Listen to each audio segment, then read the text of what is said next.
With a field of 43 cars, 111 motorcycles and 10 quads, the action always promised to be fast and furious. Toyota, Shell, SVM and Sani proudly present highlights of the Rustenburg 400.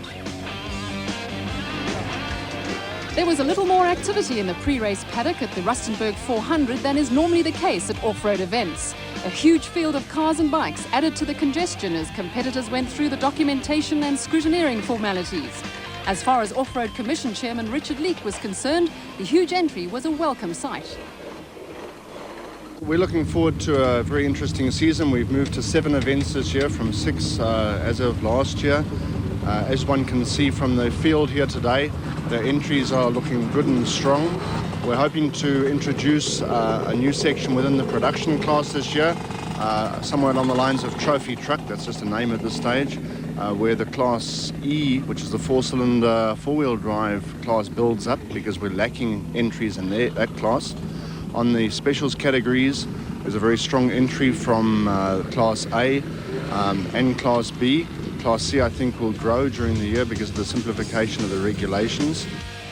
FRANZ CZEPEK and his son FRANZ Jr. shared the Special Vehicle Championship honours with the Sawwell brothers in 1994. The veteran CZEPEK was looking forward to another good season. We've got a well-prepared car, a lot of well-prepared cars here. All the guys have rebuilt their cars, but we're in the running. We did reasonably well at this race last year. As a matter of fact, we won it. And today's going to be very wet again by the looks of things, but hopefully no rain for everybody. And but I think it'll be nice. I think it'll have to be a race where one has to be very careful not to get bogged down in the mud or in the rivers or something. Another top contender was the high-tech Shell Raceco driven by Stan Illman and Frans Stangl. We're running a Tiptronic gearbox and a Porsche 3.6 motor. The gearbox is modified to lower the ratios for the bigger wheels. The car has about 270 horsepower and we have about 16 inches of travel in the front and about 15 inches of travel at the rear. The car is of the highest tech that Raceco make, I think, today in the buggy format, and it should be top of the range. It's a coil spring suspension running Bilstein shocks all around. The front shocks are of the aluminium type. We've moved away from the steel type. We think they should work a little better, and we'll see how we go. The car rides on a very soft suspension, a little softer than they normally do in America, and we think the car handles a little better like that, but we'll see how we compete against the other guys.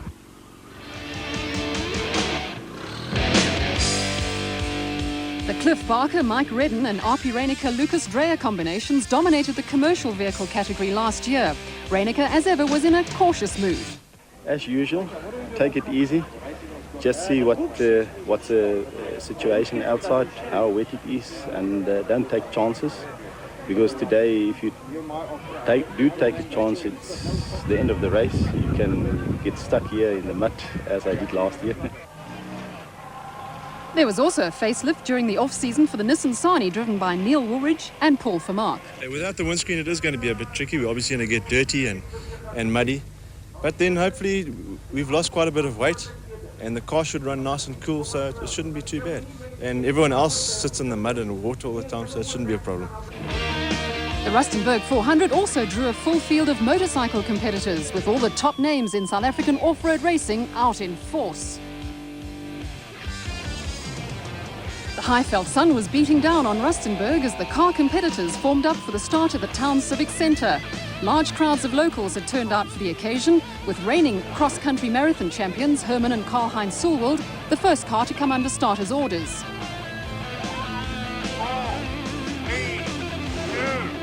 Mid-morning temperatures were already in the 30s, and it was going to be hot work for car crews and the motorcyclists.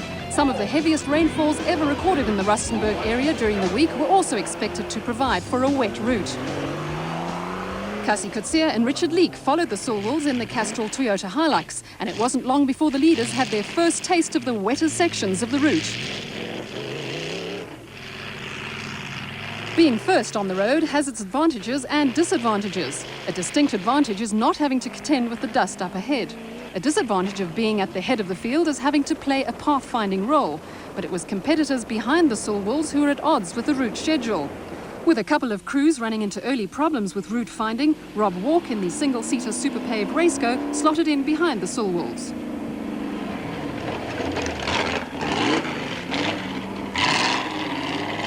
The single-seater drivers faced the additional task of navigating as well as driving. Walk was quite happy to let the Silwolves do the pathfinding, but was being closely followed by the Queen Motor Spares Raceco driven by Greg Harvey and Lionel Acton from the Eastern Cape.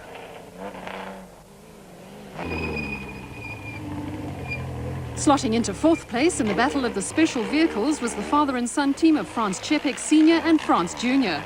Last year's race winners had pulled ahead of Craig Hopkinson and Kate Schimwell, who were leading the Class B runners.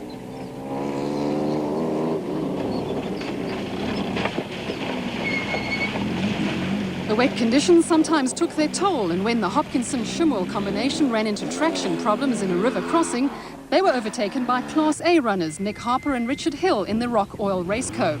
A good scrap was starting to develop in Class B, with Hopkinson and Schimwell being chased by Carl van Rensburg in the Brixton Exhaust Raceco.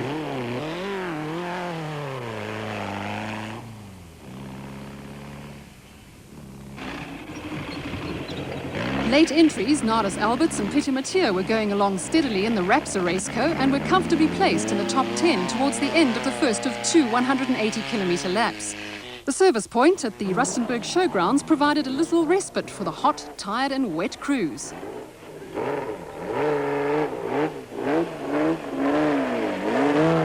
Starting from almost at the back of the field, Craig Draper and Robin Houghton were on a charge in the Draper Plant Hire Raceco. With nothing to lose, the pair scythed their way through the field to eventually finish a creditable fifth in the special vehicle category.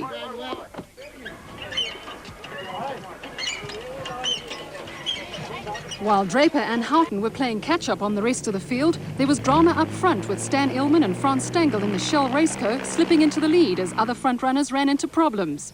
There were no heroics from ILLMAN and Stangl, who were being chased by Nardus Alberts and Peter Mathieu, who wrong-slotted at this point and headed for retirement in the Rapsa Raceco.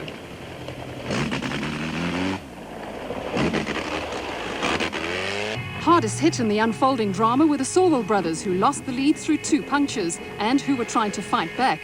They quickly made up ground on the CZEPEK father and son combination, and with blaring air horns were making no bones about the fact that they wanted the CZEPEKs to politely pull over and let them through.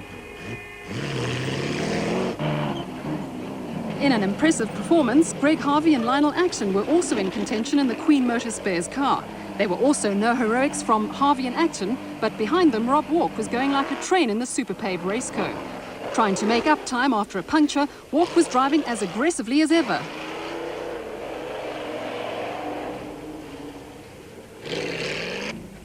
The Class B battle was being dominated by Craig Hopkinson and Kate Schimwell. They had a handy lead over Wade Perrins and Derek Frankenberg, and then ran into a stroke of bad luck and were forced to retire. It was a bitter blow for the pair, but there were also problems for Nick Harper and Richard Hill, who had gradually fallen behind in the Rock Oil Raceco.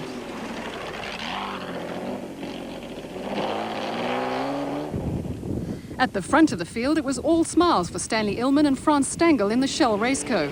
With a big crown on hand at the finish at the Rustenburg showgrounds, the pair came sailing home to take the checkered flag from clerk of the course Piet Swanepoel. Right on their tails was Rob Walk in the Super Pave Raceco. The gap on the road between Walk and ILLMAN and Stangl was only seconds, but with the race run on corrected time, the Shell Raceco pair were 4 minutes ahead of Walk.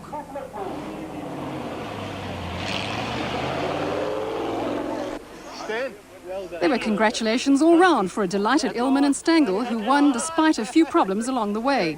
On their road to their first ever national championship win, ILLMAN and Stangl may have had their trials and tribulations, but they were nothing compared to the Sorwell brothers, who finished on 3 wheels. It went fine. We had a punch of 5 Ks out the back now, but we lost the steering about 100 Ks out from the finish, so we were driving without any power steering. So it slowed us up a bit, but otherwise it went fine. The car went super. A maiden win for Stan ILLMAN and FRANZ Stangl, with great performances from Greg Harvey and Lionel Acton, with Rob Walk first home among the single-seaters. It was also a successful event for Raceco crews, who took 8 of the top 10 positions. There was a turn-up for the books in the motorcycle section, with Yuri Human storming to victory on the Lesotho office equipment Honda. Human's first national win also saw him take the 500 class.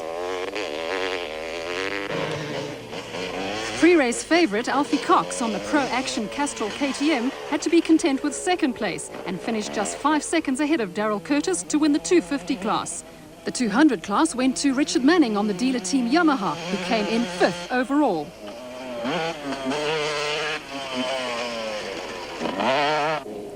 In the quad racer category, Vickers van Deventer on the Yawa led home Derek Johnson and Christo van der Merwe on Yamahas. The early stages of the Rustenburg 400 saw a tremendous tussle developing in the commercial vehicle category. The main protagonists were Springbok's KASSIE COETZEE and Richard Leeke in the Castrol Toyota Hilux, and Cliff Barker and Mike Reddin in the Videosport SVM Land Rover. The Land Rover pair had a tremendous season in 1994, winning the overall South African Championship, and looked to have taken up where they left off last season. APIE REYNEKE and new navigator Wiley Harrington in the Bangfin Toyota Land Cruiser were also well placed. But up front it was COETZEE, Leeke and Barker Reddin who were involved in a tremendous dice.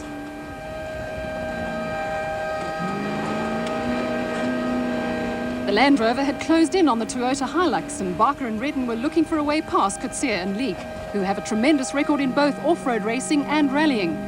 Navigator Reddin had his hand hard on the Land Rover's air horn as the two vehicles did some high-speed bundu bashing.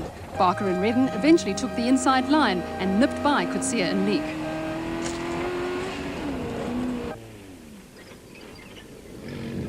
Former biker Neil Woolridge and navigator Paul Vermaak were going along steadily in the time freight Nissan Sani and were in touch with the leading trio when they were hit by a spate of punctures. Then there was drama for Cliff Barker and Mike Reddin in the Videosport SVM Land Rover. After having got past KASSIE COETZEE and Richard Leeke in the Castrol Toyota Hilux, the pair looked to be in complete control of the race. That all changed when Barker and Reddin pulled off the route with the Land Rover's throttle stuck wide open.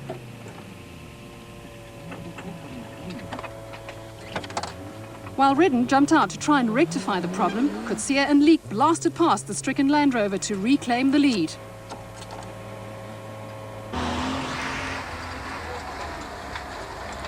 Up until a day or two before the race, it was uncertain whether or not KASSIE COETZEE would partner Richard Leeke in the Toyota Hilux. COETZEE won his Springbok colours as a rally driver, and over the last couple of seasons has been a regular in the Toyota off-road lineup. COETZEE was finally pressed into service once more, and racecam action shows him hard at work in an environment that is hot, cramped and very noisy.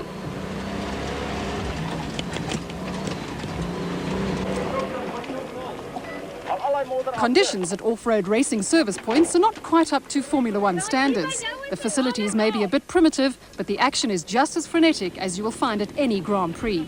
Off-road service crews have to wait hours for their charges to appear on the scene, but then it's all hands on deck. Time spent in service areas is as important to off-road crews as it is to Michael Schumacher. Yeah, we're having a good run, except we had a puncture which held us up for 5-10 minutes, and we got lost. The marking near the end here is a little bit touch and go. I think they had to change course, and now we've just got another puncture, so that's really good. While the time freight Nissan Sani was being readied for a return to the battlefield, KASSIE COETZEE and Richard Leeke had consolidated their lead in the commercial category in the Castrol Toyota Hilux. As is the case in any motor race, reliability of machinery is a major factor, and the Castrol Toyota was running like clockwork.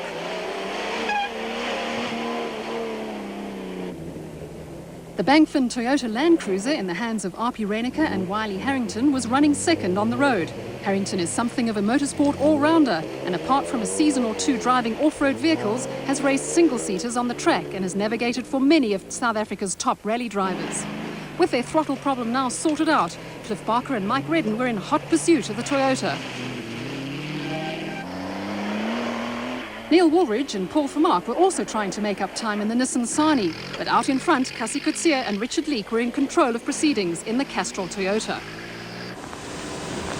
600 metres. The road heads slightly right, cross over a railway line in left. Although machinery and terrain are totally different, there is common ground between rallying and off-road racing. As in the case in rallying, off-road racing requires a high degree of teamwork between driver and navigator. Slide right, cross over railway line.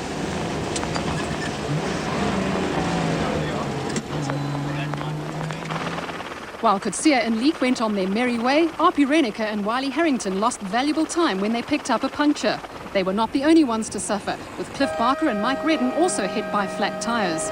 Once again, Barker and Redden had to make up time, and again Redden hit the hooter button as the pair came up on one of the special vehicle backmarkers.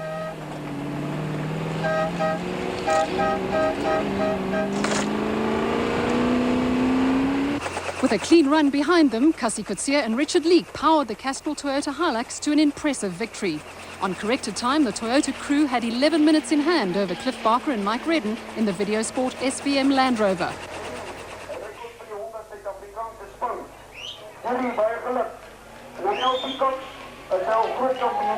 For Kassie COETZEE, unsure of his place in the team until the last moment, it was a win to savour.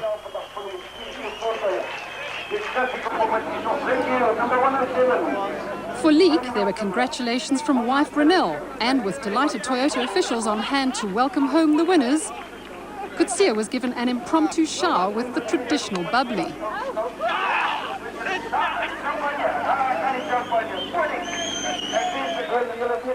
The winners were already celebrating when Bux Carolyn and Jeff Bell completed their first lap. While it was back to work for the problem-plagued Toyota crew, a delighted COETZEE reflected on a great start to the season. I'm very pleased about it because all the bad luck we've got for the last couple of years, and now at least for the first event we have a nice clean win. A popular win for Kassie COETZEE and Richard Leeke, followed by Cliff Barker and Mike Redden, with Toyota picking third place via APIE REYNEKE and Wiley Harrington. The Rustenburg 400 was brought to you by Toyota.